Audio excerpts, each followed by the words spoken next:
the whole concept what we were talking about this morning post training was doing hard things, and that growth. I just did a podcast with what was the name of it? The guy in Dublin,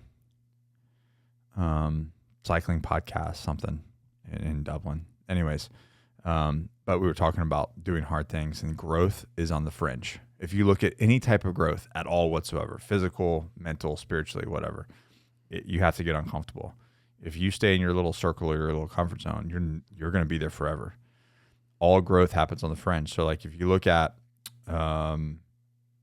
just your body growing through, like for me, I think I grew like 12 inches over a summer.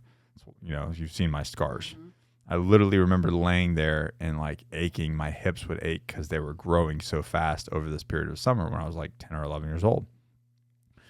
And that pain, that uncomfortability is what's causing me to grow. So what happens, again, back to the fitness thing, you go to the gym, somebody walks in and is like, hey, I want to get bigger muscles. Okay, well, I'm going to put you in the gym. I'm going to put you under hypertrophy, and I'm going to rip your muscles to shreds, and then I'm going to refeed you and give you the nutrients to grow. But what we're doing is we're actually causing pain and discomfort, and damaging you so that you can grow.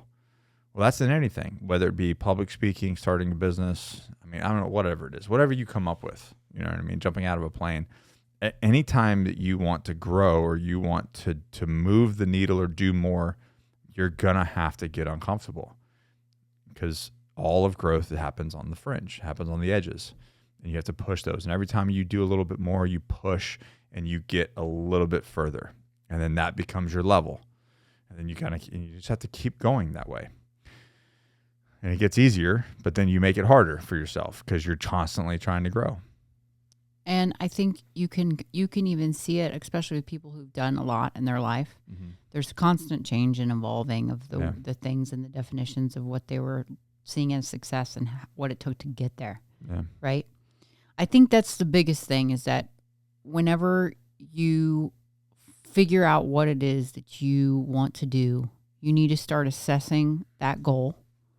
And you taught me this. Take that goal, break it down into phase lines of exactly what it would take for you to do 20 steps of work towards that goal a day. Yeah. So for instance, like if you're saying it's to lose this much weight. Well, it's like, how do you eat an elephant? One bite at a time. But people look at the big picture and they just go, oh, that's way overwhelming. I can't do that. But instead of looking at it, like, I like the whole thing. Like the weight thing is easy. So a lot of times what we talk about with the Agoge clients is okay, you're gonna lose 30 pounds in 90 days. I've done this. You've watched me do this. Okay, that sounds like a lot, right? And for the majority of America, the world, that's a huge amount of weight, right? So okay, let's break it down. 30 pounds in 90 days, 10 pounds a month. All right. And you break that down to a week, 2.5 pounds a week. And that breaks down to a day, I don't know, 0.33 or something like that.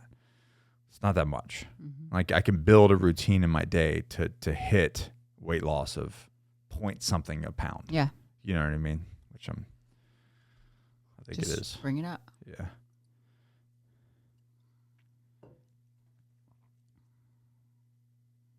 Yeah, 0.35. 0.35 a pound. Like you can't build it out of routine to where like you lose 0.35 a pound a day. I mean, that's a really small deficit, really. Like you're talking about like to lose that much. Each day you have to eat these specific amount of calories, protein, fats, carbs, and do this amount of activity. It's not even that much, really. It's not even that much. People don't realize how slow but they it think can 30 go. They think 30 pounds is like, oh, it's crazy. But like, let's just break it down into smaller bites. If you want to start a business, break it down into smaller bites. Like build your phase lines. I have a lot of people ask us that. Well, what about writing a book?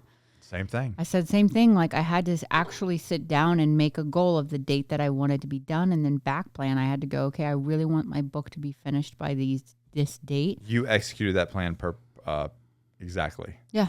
I did not.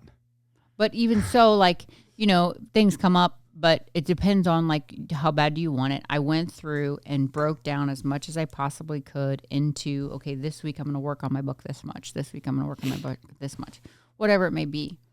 But more than anything, I think the thing that it's so important to understand is like that whole idea that it's going to feel good along the way always. No, the point is that you enjoy the journey regardless.